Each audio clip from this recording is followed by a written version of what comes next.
Okay, so are you ready to like dive deep into some serious musical territory? I am so ready. Because you've brought us, I think, one of the most powerful songs ever written. Oh, yeah. It's U2's One. One. And it's been covered by everyone, like Yeah. Johnny Cash, Yeah. Mary J. Blige, Wow. used in films, humanitarian campaigns, just it's everywhere. It really is. So what is it about this song that makes it just so powerful and universal? That's what we're going to find out. We're going to find out. You know what's really captivating about One? Yeah. Is how it manages to sort of walk this tightrope Oh, yeah. between like this yearning for connection. Right.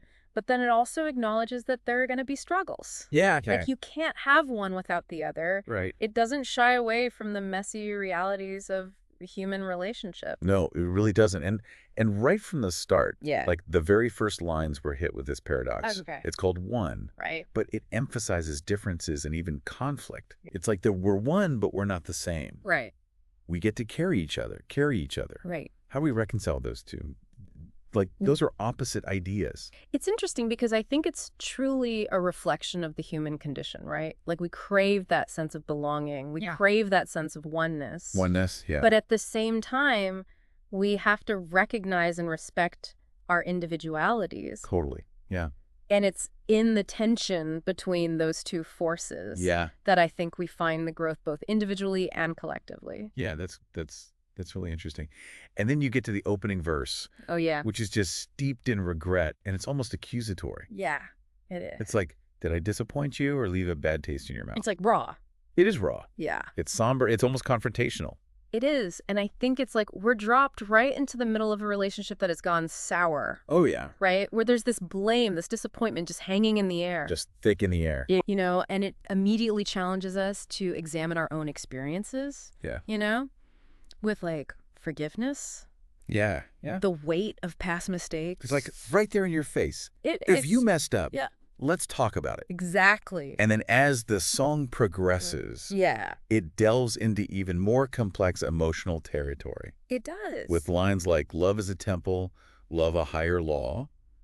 You ask me to enter, but then you make me crawl. Oh, man. This isn't just about romantic love. No. This is about like all relationships. Yeah. And the expectations and the power dynamics that happen. Absolutely. I think those lines are so powerful. Yeah. Because they expose the vulnerability and sacrifice that's often demanded in the name of love. Yeah. You know? Yeah.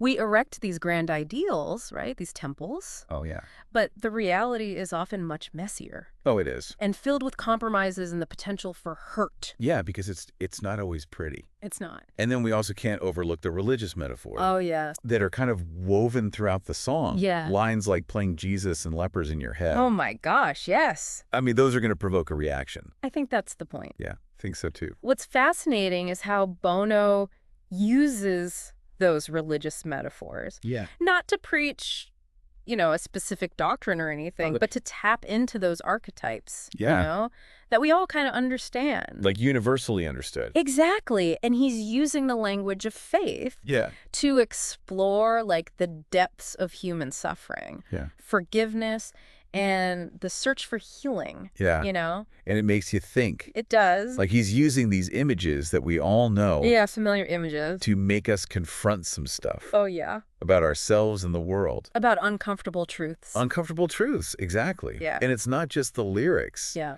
Like the music itself is emotionally charged. Oh, yeah. The slow build, the soaring vocals, the minor chords, all that just adds to the power. Exactly. The music acts as like this conduit. Oh, yeah. That carries all these emotions right to our heart. Search your heart. It bypasses the brain. Yeah. And it's that marriage of words and sound that allows it to transcend language. It's universal. Cultural barriers, everything. So after exploring all these layers, what do you think is at the heart of this song of One? Mm-hmm. Why does it resonate with us? Decades later. Decades later. I think it's the song's unflinching honesty about the human condition, you know? Yeah. It doesn't offer easy answers. Right. And it doesn't try to sugarcoat the pain of love and loss. Right. Instead, it kind of holds a space for us to grapple with these universal experiences and, you know, maybe find some solace in knowing we're not alone. We're not alone. In this struggle. Yeah. Thank you for taking this deep dive with us. My pleasure. And to you, dear listener, we'll leave you with this final thought. Okay. Think back to that line. You say, love is a temple, love a higher law. Yeah. Does that higher law offer a path to unity? Mm-hmm. Or is it ultimately an acceptance of the inevitable pain Yeah. that's woven into all of our human connections? Interesting. Let that resonate with you Yeah. and see what new meanings you uncover Good stuff. as you listen to one again. Absolutely.